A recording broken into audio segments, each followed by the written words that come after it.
Well, good evening, everyone, and welcome to the Monday Night Bible Study hosted by the Dallin Road Church of Christ. My name is Aaron Kemple. Great to have you with us. We're going to have two sessions in a row tonight and next week with Rickie Jenkins from the Kemple Road Church of Christ. And he is a shepherd there and a minister, and he has been doing some great lessons on eldership. And we actually have, as a congregation, have invited him to come and talk to our leadership in an upcoming meeting on July 14th through the 16th. Just really excited about that. And so what we thought we'd do is spend a couple nights talking to Rickie and picking his brain on some of his experience in leading God's people. Rickie, how you doing? Doing great, Aaron. Thanks for having me. Oh, absolutely. Absolutely. So, as you know, Rickie, here, well, I can't even remember when it was now. I've lost track, but, you and Don Truex and Roger and Max, we did thriving churches versus dying churches. And, you all did such a great job with that. I was talking to Max here and say, why don't we just dive deeper on each of those topics that we discussed, and then, just give some more material, some more meat on the bone for people to think about. And one of the things that you discussed, which we'll talk about tonight, is one way. I think you said it was people, but tonight the title is It's All About People. So why don't you just give us a quick overview of this title and topic and why you're so passionate about it? Well, the title is not original with me. D. Bowman used to say it's all about the people. Mm-hmm. And the fact is, everything we do involves people. Yeah. If there's something we do does not involve people, I'm not sure I know what it is. Politics means nothing without people. Good and evil relate to people. Faith, hope, and love relate to people. Life is what people are all about. Books are what people are all about. People are in all the books. We're all byproducts of where we've been and what we've done, but especially we're byproducts of those we've known, influences who are a great part of our lives. And at times past, maybe in the smallest way or most significant influences, from the simplest to most significant people, we end up with profound effects on us because of them. So when it comes to people, each particular person is unique, but most are just plain people. My start in preaching, when I began, I was dumb as dirt and I knew it. And so I surrounded myself with 5 men who I thought were wise men. And anytime that I had a problem, and sometimes when I didn't have a problem, I just needed somebody to talk to, I would wear them out. Mm-hmm. And for years, I wore those fellas out. And they helped me realize it's just all about people. And so we think about the gospel. The gospel, when God wasn't upset because a fish sinned. He wasn't upset because an aardvark sinned. He was brokenhearted because his creation, the zenith of his creation, people sinned. So from the beginning of creation, God's not been about the fish of the sea and the animals of the land. He's been about people. That's what he was doing in creation. He was making it fit this world, fit habitation for people, not land animals, not sea animals, but for people. And people is what creation was all about, and people is what the world's all about. It's what the world is all about. So it's just all about the people. Someone asked, what's the most challenging thing about preaching the gospel? I said, people. Mm-hmm. And he said, then what's the greatest pleasure you have in preaching the gospel? I said, people. People.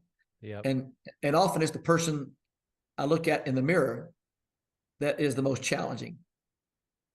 As people, we're challenging. It's true of all of us. But when I think about it, I may be the most challenging person I face, not somebody else. Mm. So I just think the Bible's filled with people. You think about it. You think about the stories of people all through the Bible. You begin with Adam and Eve. You come to Saul and Jude and Saul. You have Naomi, Ruth, and Boaz. You have Mordecai and Esther. You have Jesus and his apostles. Every page of the Bible, some way, shape, or form, talks about people. And so I read a quote one time: "You're the average of the 5 people you spend the most time with." Well, what does that mean? You're the average of 5 people. People have influenced you, and I think that's a powerful quote. others around us determine how we think, how we act, how successful we'll be. So you think about it, we all are just people but that's the pinnacle of God's creation. So when I think about it, that's where I began. I And love so, that.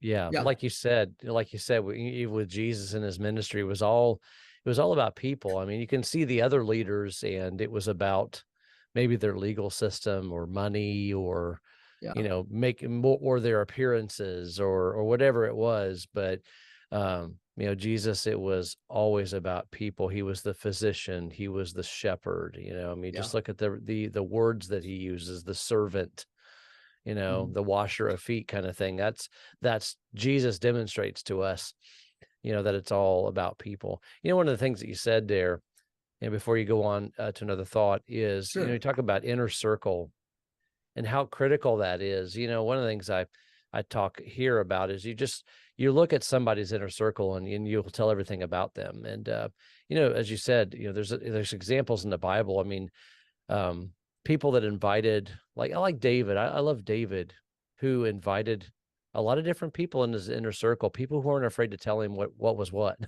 Mhm. but then you have people like King Saul and Ahab and I'm trying to think. Let's see, Haman in the Book of Esther. Their inner Yeah. circle were just yes men, and anybody who Yeah. said otherwise, that they were snuffed out. Yeah. Yeah. I read Stephen wrote prolifically on World War II, and in fact helped set up the museum in New Orleans for President Eisenhower and the World War II Museum, which is a great museum. Uh, but his last book that he wrote before he died of lung cancer was entitled Comrades. Mm, Interesting book. So he mentioned notable people. At the time, Rush Limbaugh was alive, and David Limbaugh was his counterpart. That's his brother. You had Dwight Eisenhower, but his counterpart was Milton.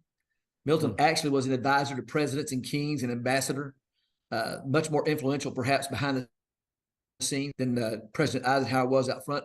But there was one person in the book that had no comrade, a lonely, dark person. His name was President Richard Nixon. mm, You think about our inner circle, and you think about the comrades that we have that, again, help shape who we are, how we think, and how we function in this life. And so if you think about that, we are all byproducts of the people we come in, and we all stand on somebody else's shoulders.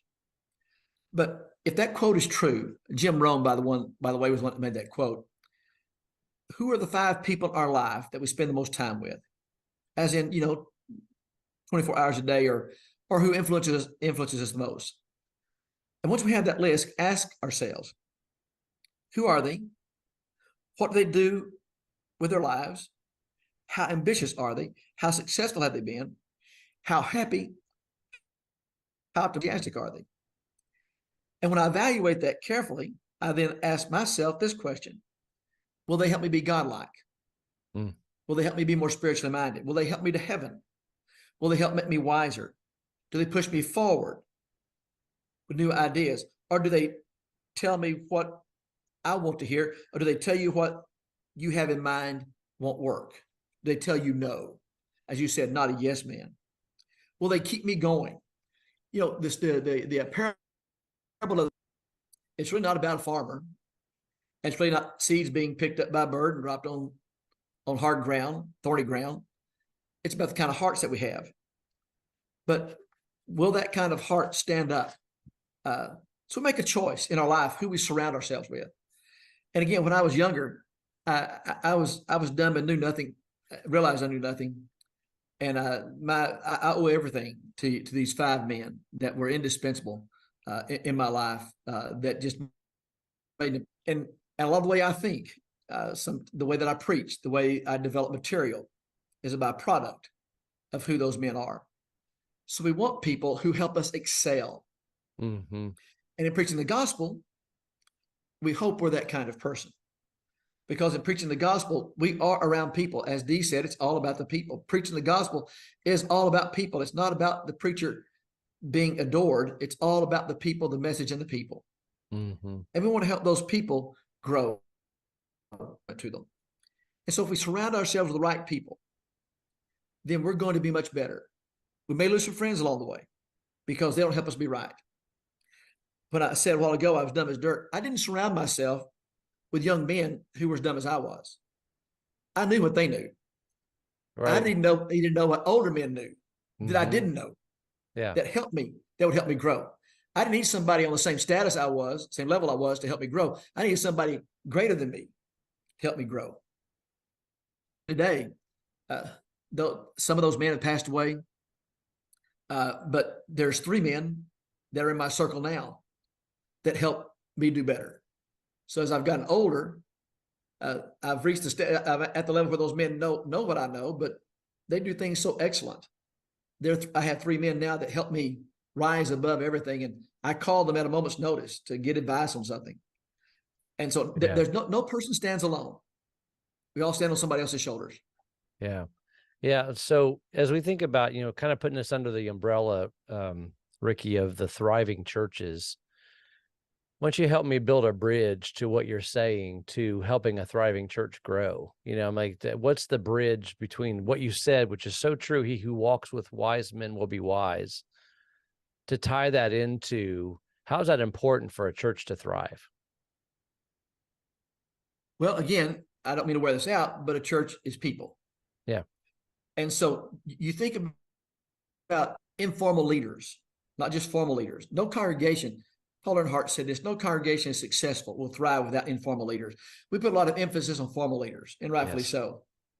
But those informal, no church will thrive without informal leaders. And so even in a local church, surrounded with all the people, whether it's 30 or 300, you have formal leaders, but you have informal leaders who work around the people and function with the people and help the people and help the formal leaders come.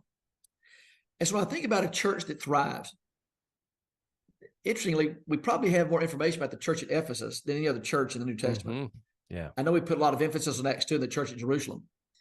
But you think about the church at Ephesus, and you think about what Paul did. He left Timothy there to help them.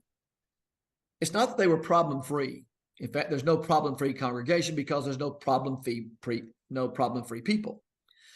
But the key to thriving churches is helping people solve problems and helping people grow.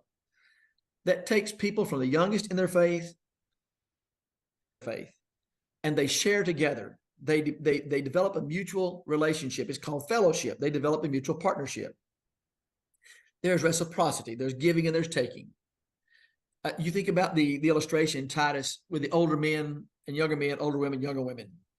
That's not just about older women being nags and older men being crotchety and cranky, and younger men being arrogant and younger women not being interested in listening to older women. It's about an interdependence that you have. Yeah. I think about people, and I think about the model that Paul gives in Romans 12 and 1 Corinthians, Romans 12 and 1 Corinthians 12, about the body, the parts of the body that we have. You have the nose, you have the mouth, you have the ear. All those have an interdependence and relate to one another. Churches thrive when the relationships are such that they have an interdependence, not an isolation. In fact, you can watch, and when people begin to be isolated, they begin to have problems. But when there's interdependence, there's a growth, there's a strength that is there. You think about a grass rope. A grass rope is really several different strands of grass rope tied together. But there's one thing about a grass rope that always happens. There's always a little piece that breaks off, that stands by itself, and it's easily broken, and so you can break it off. But when that grass rope is tightly wound together, it holds together, and you can't easily break a grass rope. You can't easily cut a grass rope. Well, that's our relationship. That's the eyes, the ears, the nose, even to the lesser parts. We have that interdependence where we grow together as people. We have that relationship. It's about a fellowship, a partnership. So I think of a thriving church. I think of people tightly wound together, having a close relationship with one another. Yeah, just really good. I love I just was writing down as you're talking, 2 things, the idea of informal leaders that you mentioned. One of the things that had struck me lately, and I've preached about it before, but I guess it just hit me a little differently, Rickie, was how Paul addressed all of those folks that don't get a lot of attention. And yeah, like at the end of Romans 16, 1 Corinthians 16, the end of a lot of his letters, he names these people, and they're, the way he refers to them, and my mother in the Lord, Mary, my Yeah. beloved, my fellow worker, Yeah. those who risk their necks for me. I mean, all these different people, yeah, we have Paul who's an apostle. Yeah, we have those 12 apostles, but what about all those informal leaders that Yeah. really made those local churches run? Yeah. In 1 Thessalonians 2, you think about how Paul says he was with them. He said, I didn't come under a cloak of covetousness. I didn't come with flattering words. I came as a nursing mother to Yeah. give comfort, and How as a many guys father talk that way? who exhorts, comforts, and charges. Yeah, that's Paul right. said, when I came to you, I came with a great deal of care and a great deal of affection. And when Yeah. we think of fathers, often we think of these strong, stringent disciplinarians. But Paul said, I came to exhort, to comfort, and to charge. He said, I came as someone who was trying to reach you in the most loving kind of way possible. I wasn't like the ones that are charging me with being someone who just gets behind a keyboard and just tears you up. I came as Right. a nursing mother to you. I came as someone who has invested in you and cared deeply about you. And so when you think about that, whether young or whether old, we look for people who have gifts that are different than our gifts. And we find people do the best of any one thing they do. We search for people who are focused, who have a determination for excellence. And we spend time with them. We ask them questions. We listen to them. We watch them. We seek people who enjoy what they do and who they are. If I'm as a preacher, as a young preacher looking for older men to have mentor me, I was in a formal training program like you were with Roger, or like we do now with young men, or like D did for years. But am I going to find older men who don't do it well? Am I going to find older men who don't strive for excellence? Am I going to find older men who don't enjoy what they do? All they do is complain, cut people up. And listen, I know of preachers, and it's sad that when you get in a conversation with them, the first thing they do is start bashing their elders. Yeah. They start bashing their local church, start bashing their brethren. Listen, if all I've got to do is bash people, go mow yards. Right. Go mow yards. Yeah. If you're going to work with people, yes, it's challenging to work with people. The most challenging person I have to work with, though, is not the other people. The most challenging person I have to work with is me. Yeah. And so, Right. but I want to find people who do it better, who help me excel. Yeah. And I want to seek their advice and their wisdom. I want to know how they work through things in their life. That's what will help me be more godlike. That's what will help me be united. That's what's going to help me grow and be better. Find people who do things well and listen to them. Imitate them. Imitate them until you can make it yours. Again, when I was younger, and I would go and listen to these men. You could tell who I listened to recently, because that's who I was going to preach like. Mm-hmm. And then it got to where, Yep. okay, I finally could develop being me and not them. Right. But I was influenced by them, and I saw how they preached. That's how I would preach. And I would preach like them until I grew to a point I could drop that part and then just be me. But even still then, today, there's still elements of those men that come out in my preaching. Yeah. In my life as well. My point about it is, and it's not just preaching, Aaron. Preaching is what you and I do. It's not just preaching. If you're going to be a doctor, find the best doctor you can find and imitate him. If you're going to be an engineer, find the best engineer. If you're going to mow yards, find the best guy that mows a straight line, makes it come out pretty, keeps the flower beds weedless. Find the best person you can be. There's no insignificant job. All jobs require people. And we want to be involved with people who do it the best, who help us can do better. And when you think about a church, local church that thrives, it's when you have people invested in one another that are looking to help each other grow. And sometimes it's the left hand not knowing what the right hand does. I have people in this church here, Kemple, they just amaze me. I'll close 31 years, August 11th here. Wow. Which is amazing. They've been real long suffering with me. But there are people here, Aaron, that I find out they do things behind the scenes. And I know a lot about, I don't know everything that goes on, but I know a lot of what goes on behind the scenes. But I'll find out they do something. Nobody asks them. Mm-mm. They reached out and did it because there was a need there. That's Those are right. the informal people. Those are the informal people helping a church be tight. You have a church grow tight together when you have those informal people reaching out and helping pull people in and bind them. In a group of 400 like we are, it's impossible for 8 elders, and that's how many we have now. It's impossible for 8 elders to reach out and help a congregation bind like that. You have to have those informal leaders you depend on. They help bind people together and make it glue. And the other thing is this, and it took me a long time to realize this. My personality doesn't fit everybody's. Right. I realize I'm not everybody's cup of tea, but I try to get along with people. However, there's somebody that has a personality for somebody. Yes. If my personality doesn't fit, I want to get that personality that helps that person fit so they can be a part. Right. I don't want anybody feeling like they're left behind or they're insignificant or they are the weaker part. I want everybody to feel like they have a part and a place they belong. And a local church really is where it ought to be. I may not fit the world. I ought to fit in local church because we all have one thing in common. We're all saved by grace. Mm-hmm. We're all saved by the blood of Christ.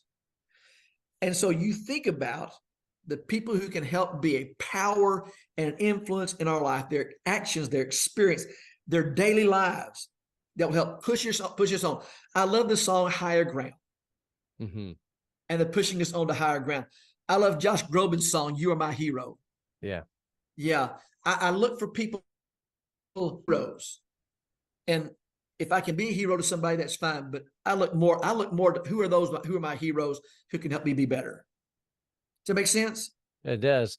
I was thinking about different people in the Bible. I mean, I could think about this with David or with Paul, but let's just stay with David. I mentioned earlier, but where would David be without Samuel in his life, who encouraged him when he was running away? Jonathan, who strengthened his hand in God. Yeah. Abigail, who helped him when he was losing his cool. I mean, you just go through the list. When he was mourning over his son, Joab had to help him get past that to get back on the throne. And what does he do without all those people? And I just start thinking about if you just start ticking off, or checking out, taking people out of my life. Well, where would I be without them? This person helped me at this point. This person, and that's just that idea of we are intertwined, and I am a better person because of them. Think about David and the Jonathan motif that you gave there. Jonathan was probably around 42 because he was already a man of war. David was probably around 16. Mm-hmm. In other words, they weren't the same age. Mm-hmm. Jonathan was an older guy who took David under his wing. And then David said of Jonathan, my love for him is greater than that of a woman, which may have said that he didn't have many positive women in his life. But nonetheless, I don't know of a man today I would say my love is greater for him than that of my wife. Yeah. But maybe David didn't have the best women in his life. I don't know. But of Jonathan, he said, my him than that of a woman. And Jonathan was 42 years old. That's that old man, young man kind of thing. Yes. But also, you think of this. Something you said just struck me. Would it have been different the day? Would it have been different the day that David walked down the rooftop? Mm-hmm. If when he walked back in the palace, Jonathan had been there. Yeah, don't do this. Yeah, don't do this, David. Or yeah, if Ahithophel had been present to inquire of God, it was said. Yeah. Where was David? When David made the mistake, and it's true of all of us, okay? Mm-hmm. Where did David make the mistake? When he was alone. Yeah. When are we most vulnerable? When we are alone. Amen. And so you think about it. Go back to the Comrades book just a moment to circle back. Who is the most lonely, dark figure probably in the history of our presidency? Richard Nixon. But you look at the most successful of our presidents, and they had counterparts that helped keep them on point.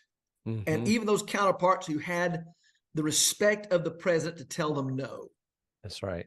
Or say, Mr. President, you're about to make a mistake. Nobody was there to check Richard Nixon. You think about that. Nobody was there to check David. Mm-hmm. Had Jonathan been there or Ahithophel been there, then he would not in a state. It was when he was alone. We are at our most vulnerable when we're alone, and Satan knows that. And so if you think about this in the sense of a thriving church, and you think about the partnership we have, we are there to help keep people holy and pure and keep people bound tight to the Lord. And when we find people like that strand of that grass rope that's standing out all alone, we need to go and we need to be around them to help pull them in, to keep them tight and help keep them strong. Mm-hmm. And if we can get in a local church, think about this thing of thriving again. If we get in a local church, a person in local church to find 3 to 5 people in that local church, the closest to, and everybody find their 3 to 5 people. So a church of 400, everybody find their 3 to 5 people, and a church of 30 find their 3 to 5 people that I can go to, I can call on, I can say, I'm watching you, please help me. Or I see you and I want to know how to be better and help raise us up. Those are the kinds of people that help make a church tight. That's right. But in a local church, just like with David, when we found people standing all alone, they're the most vulnerable. You know, David, Aaron, you probably have done this long enough now too. But if you just watch people, which is a fascinating thing to do, you can tell when that person is alone.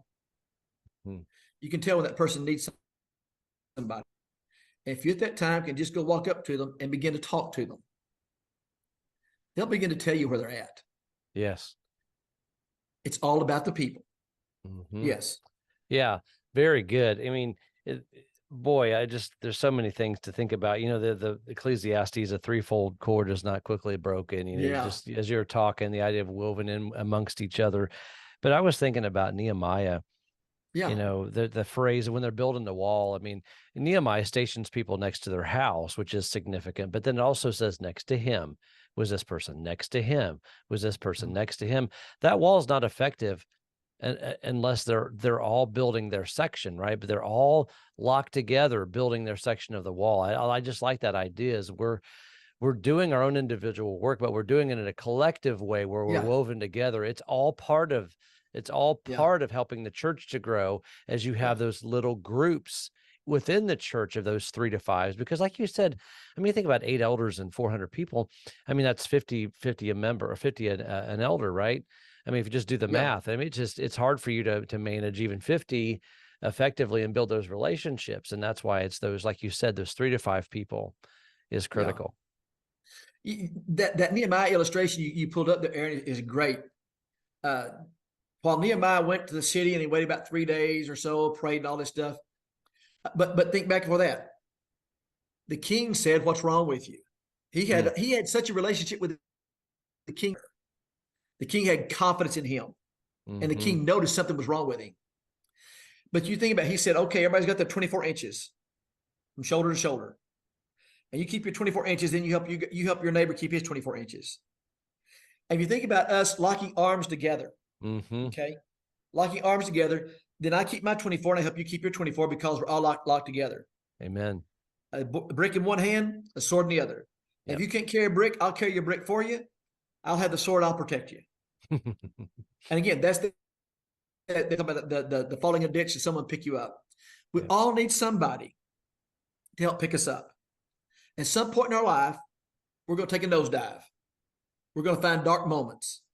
And we need somebody at that point in time that we can reach out to that will help pick us up and bring us to the light again.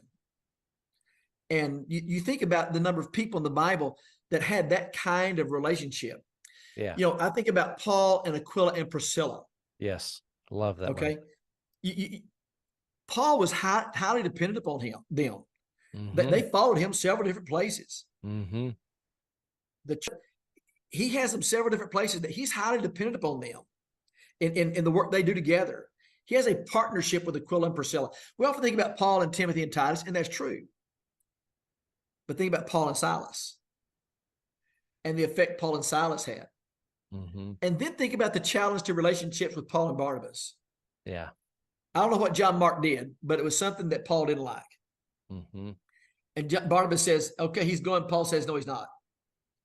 Barnabas says, he's going to go. I'm going to go. You Mhm. take him and I'll take Silas.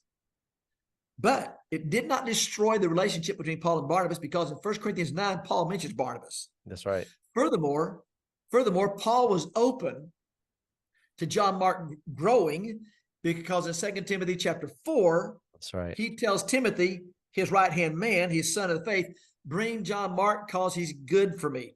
That's And right. that brings up this about people. The time may come in which people fail us. The time may come in which people disappoint us. The time may come in which people discourage us, because that's where they're at in their life. If we turn our back and walk away from them, then we'll lose something significant. But if we remain open-minded to their growth, we'll say, bring them to me because they're good for me, just like John Mark was for Paul. Mm. I'm so thankful for the people, when I have failed, they didn't turn their back on me, but they allowed me to work through it and allowed me to grow. And so when I think about people, I think about the group. On the other hand, think about Paul's disappointment with Demas. Yes. In Colossians chapter 4, it is a glowing recommendation. Yes. Yep. In 2 Timothy chapter 4, Demas hath forsaken me, having loved this present world. Present world. Those words are just filled with pathos. Those words are just filled with brokenheartedness. Yep. He's not clapping, saying, whoopee, he is brokenhearted. Demas hath forsaken me, having loved this present world. Yep. What a heartbreak that was to Paul. So if we work with people, it's not all for you. It's not all going to be mountaintop experiences. Yeah. Sometimes we'll have those valley experiences with people. Well, and I think with going along with that, one of the things that you said that I want to come back on, well, you've said it very well, but just the idea of having 3 to 5 people. And I noticed you didn't say one, because, the thing is, the Bible says in the multitude of counselors, there is safety. Yeah. And sometimes, someone hitches their wagon to one person. And what happens if that person, dies, or if they do a Demas? Yeah. Right. Yeah. If you've got all of your eggs in that basket, so to say, you didn't do enough, I think, to build good friendships. What I say is, I tell my kids to build lots of anchor cords. You tie in lots of anchor cords to a lot of different people, Yeah. because people fail, people change, people die, people move in and out of your life. But if you have several relationships, that's why I really like the idea of what you said, the 3 to 5. Yeah. No, that's a great point, Aaron. The one, something can happen to the one. But if you have the 3 to 5 people that you can really depend on. And the other thing is this: if it's just one, that's your perspective and that person's perspective. Right. But if it's 3 to 5, it's your perspective and the perspective of 5. That's right. And here's the deal: even with the 5 men that I had that were great mentors to me, okay, even with those men, each one of them had a different perspective. I mentioned 5. I keep saying 5. One was my dad, Jess Jenkins. The other was D. Bowman. The other was Dan Shipley. The other was Joe Fitch. And the final one was Jim Everett.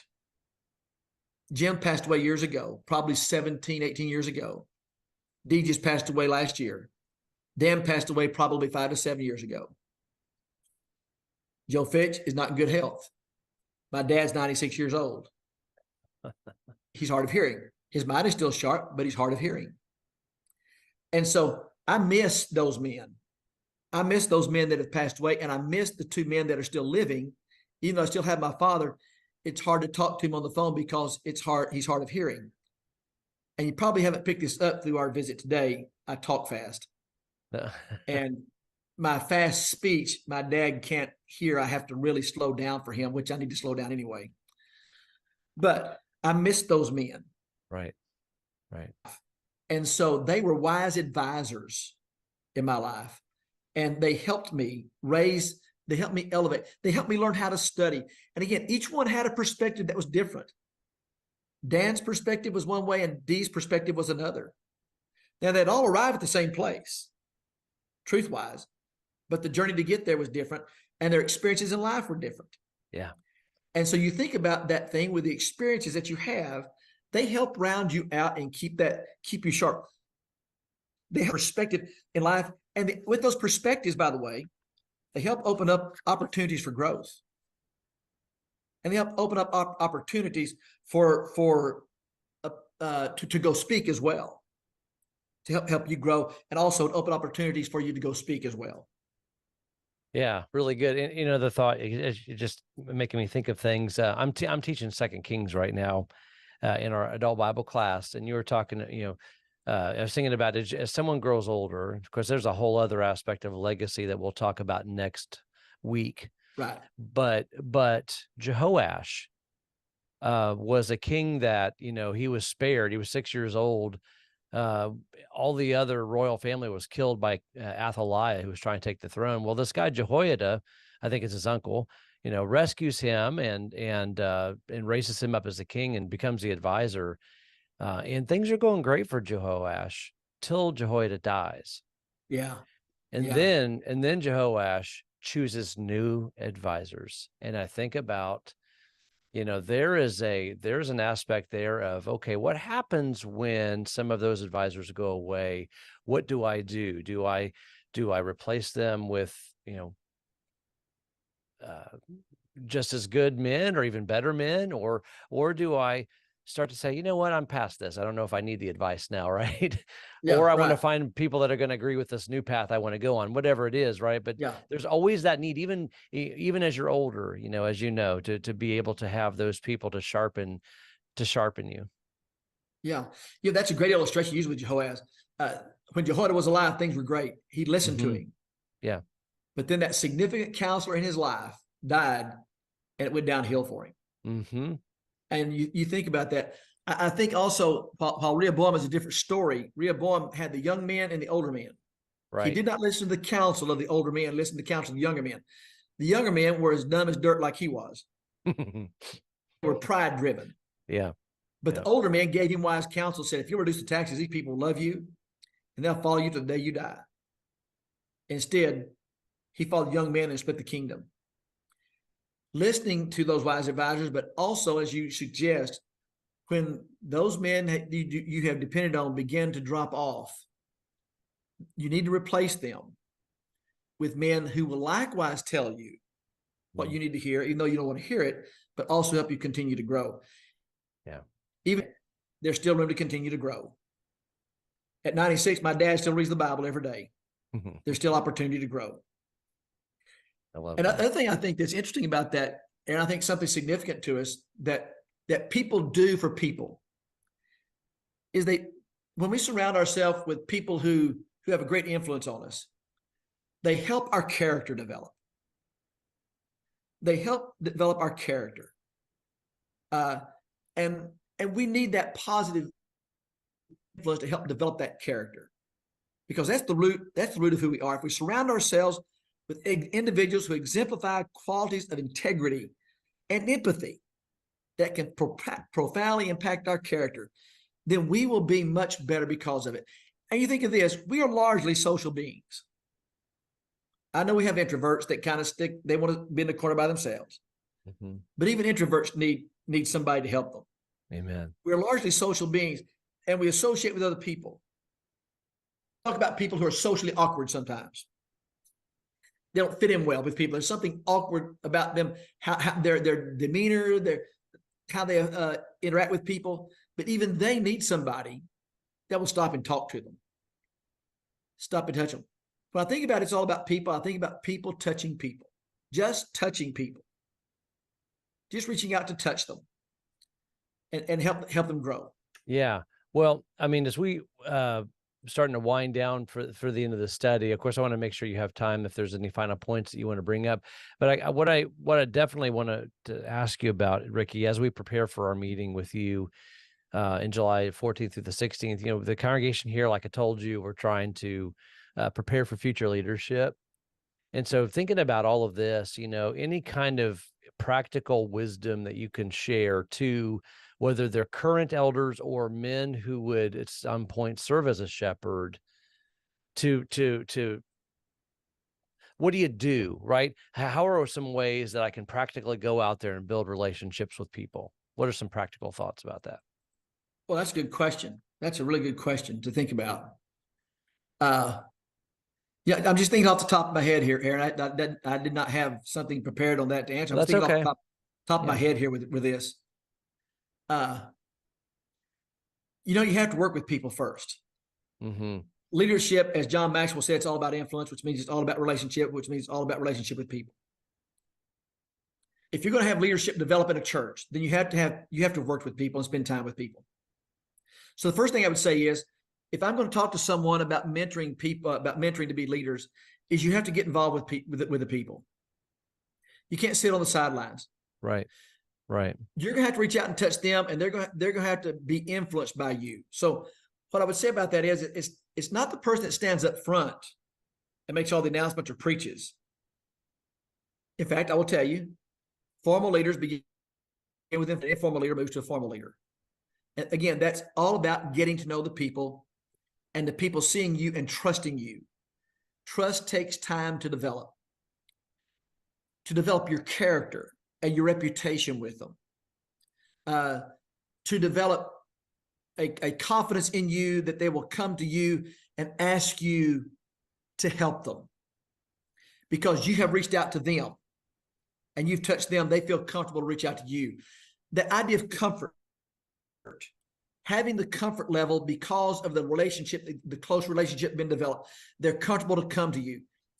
If people don't feel comfortable to come to their leaders, then our influence is not going to have an impact.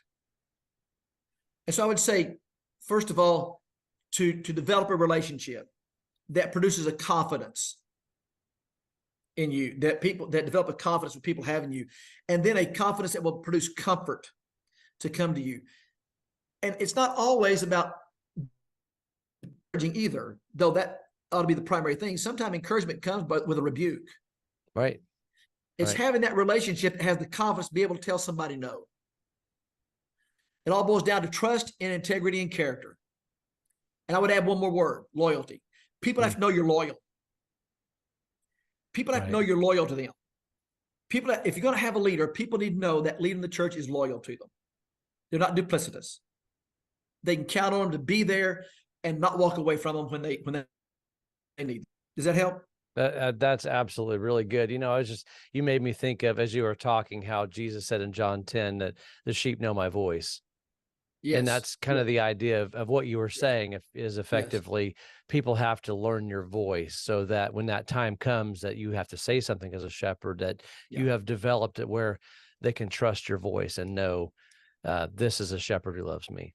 Right. Yeah. Very good. Yeah. Yeah. One last thing I would say is I found this quote from Will Rogers. I know he's of a generation, several generations ago, but Will Rogers was a great comedian / philosopher. And he said this: it takes a lifetime to build a good reputation, but you can lose it in a minute. We can damage our reputation by doing something unsavory in our personal life.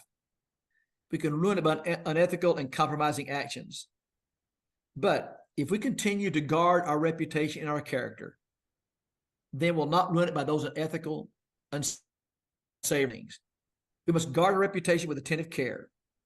And remember, for the one bad thing we do, rather than all the good we've done in the past, that one bad thing will stick out.